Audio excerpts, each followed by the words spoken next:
Միջև մեր վարչապետի հետ հանդիպելը Ղազախստանի նախագահը հանդիպել էր ԱՄՆ նախագահի հետ եւ ես կարծում եմ, որ սա դրա տրամաբանական շարունակությունն է, ղազախական ռեսուրսները, նավթը եւ ես կարծում եմ, այստեղ կա նաեւ Ֆրանսիայի աջակցությունը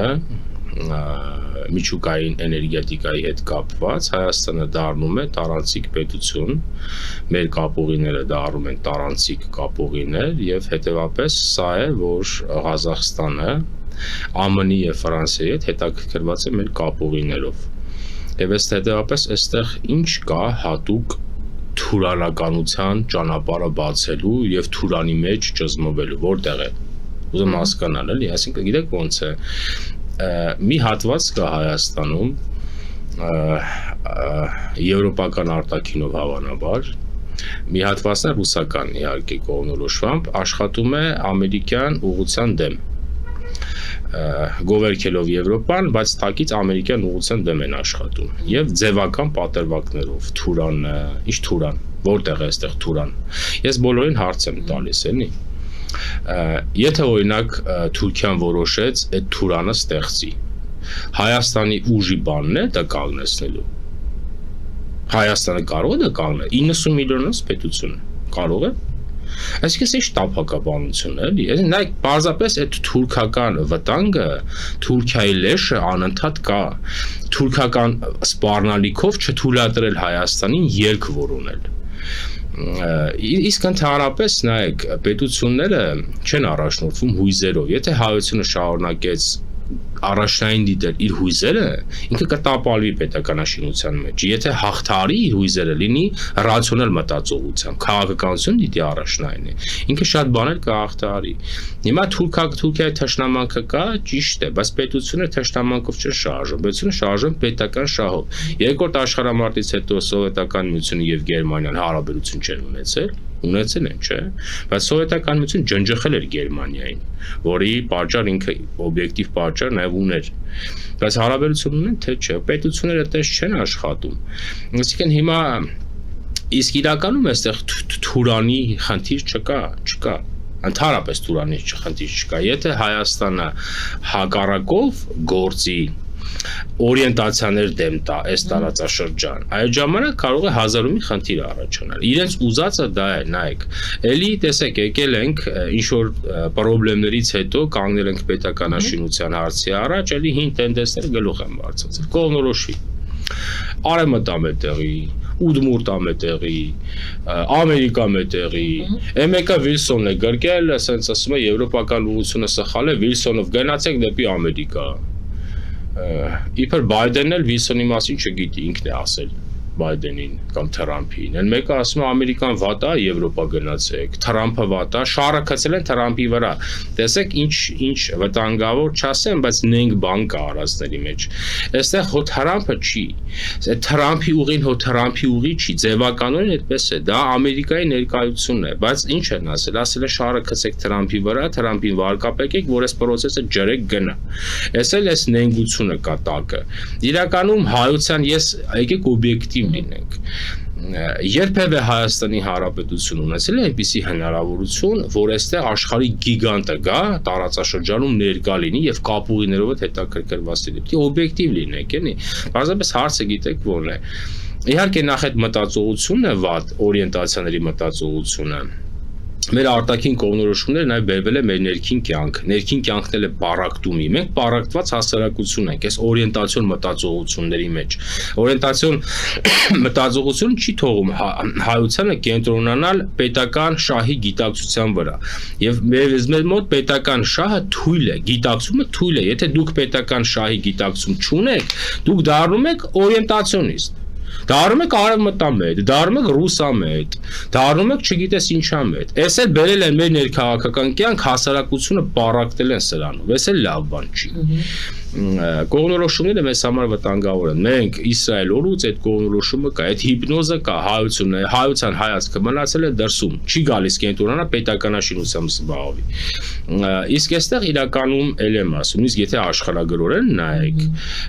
Թուրանի վտանգ Հայաստանի Հանրապետություն չունի, հակառակը Հայաստանի Հանրապետությունը այսպիսի բալանսի քաղաքականությամբ, նաև Ղազախստանի հետ, ընդ որում ել եմ ասում, Ղազախստանը մենակ մեր հարցը չի, դա ԱՄՆ-ի եւ Ֆրանսիայի հարցն է, իրենք են Ղազախստանին բերել այստեղ, դա Հայաստանի Հանրապետությունը հաղթահարում է դա, ոչ թե, իսկ եթե Հայաստանի Հանրապետություն գնա իրենց ասածով, то Թուրան էլ կնի, այն էլ կնի, իրականում, բայց այդ Թուրանի վտանգը այդքան մեծ չի, օրինակ բոլորը որևէ հարց որ վերլուծում են, ասում են Հայաստանի պետական շահերից չի բխում անել սա։ Հայաստանի ազգային շահերից չի բխում անել սա։ Հայաստանի ազգային շահերից է բխում լինել արևմտամետ։ Հայաստան բոլորը, բայց ինչ է այդ ազգային շահը։ Օրինակ, ո՞րն է Հայաստանի Հանրապետության պետական շահը, ձևակերպում կա, հայությունը կոնսենսուս չունի այս հարցի շուրջ։ Կոնսենսուս չունի, չի գալիս կոնսենսուսի։ Անընդհատ ու շեղում են, այդ հարցն է, որ ամենաբարդն է։ Հայաստանի Հանրապետության պետական շահը Հայաստանի Հանրապետության ինքնիշխան գոյությունն է, որտեղ հայությունը կարող է պրոգրեսիվ կյանք ունենալ եւ անվտանգ ապրել։ Բայց այս հարցում էլ խնդիր կա։ Այս հարցում էլ ձևակերպում է։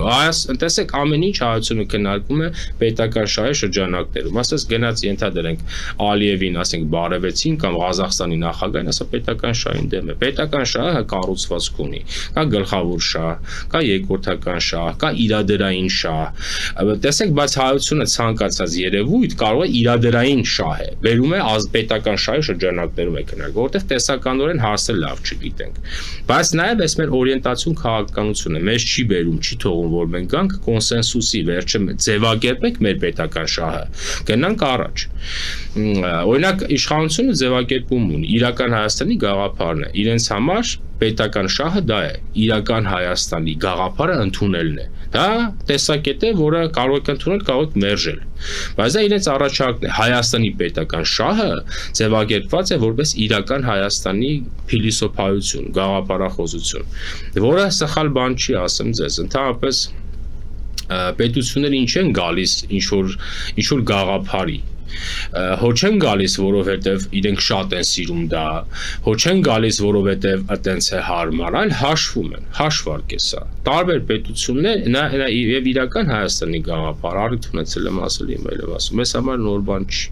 Իրական Հայաստանի գաղափարը դաշնակցական գրականության մեջ կա, այսօր իրենք զառում են այդ կոնցեպցիայի դեմ, բայց առաջին իրենք են ասել իրական Հայաստանի գաղափար։ Արտաշես Աբեղյան հոդված ունի։ Կովկասի ժողովուրդները 1924 թվականին է գրել այդ հոդվածը։ Իրական Հայաստան, նյութական Հայաստան ձևակերպինք ունի մեջը։ Սա ազգային գաղափարախոսության նման բան է, կարող եք ընդունել, կարող եք չընդունել, բայց սա իշխանության առաջարկն է, որը կարող է վերածվել պետական շահի, մեր օրինակ իրականում Հայաստանի պետական շահը, Հայաստանի ինքնիշխան գոյության ռազմավարությունը այս գաղափարախոսության մեջ է, որը միայն իշխանության գաղափարախոսություն չի։ Ուզում ասել, պետական մեր խնդիրը դա է, գալ կոնսենսուսի պետական շահի շրջանակներում, ինչ շատ դժվար է։ 1924 թվականին Հայաստանի Հանրապետություն չկար, կար սովետական։ Այո։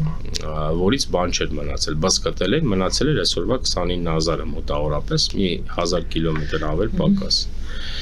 Ընդհանրապես իրական Հայաստանը որն է, դա Հայաստանի աշխարհի կողմից Հայաստանի Հանրապետության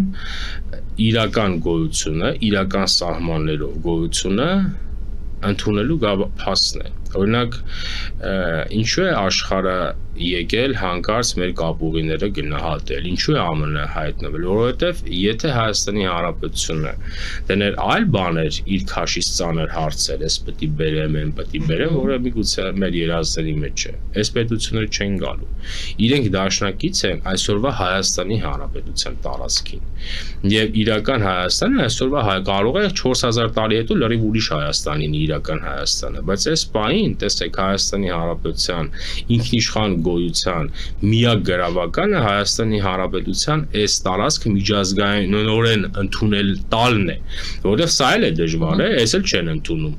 Հələ լավ է գոնե ստիպել են, որ սա ընդունի, եւ ես ենթադրում եմ, սա նաև աշխարհի ճնշման հետևանքով է։ 40,000 տարի հետո իրական Հայաստանը կլինի երկրագնդի կեսը, թողը տենց լինի, բայց այս պահին Հայաստանի Հանրապետությունը տարածաշրջանում լավ է, վատ է, բայց դուր է գալիս, թե դուր չի գալիս, ամենաթույլ դիրքերում է։ Եվ կա կողքի պետությունների անընդհատական ագրեսիան։ Այդ ագրեսիան զսպելու ճանապարհը այդ պետությունների ախորժակը չափավորելն է։ Մենք չափավորում ենք մեր լեգիտիմ սահմաններով։ Հայաստանի միջազգայինորեն ճանաչված լեգիտիմ սահմաններով։ Եվ այս պարագայում է, որ դրանց ագրեսիան աստիճանաբար զսպվում։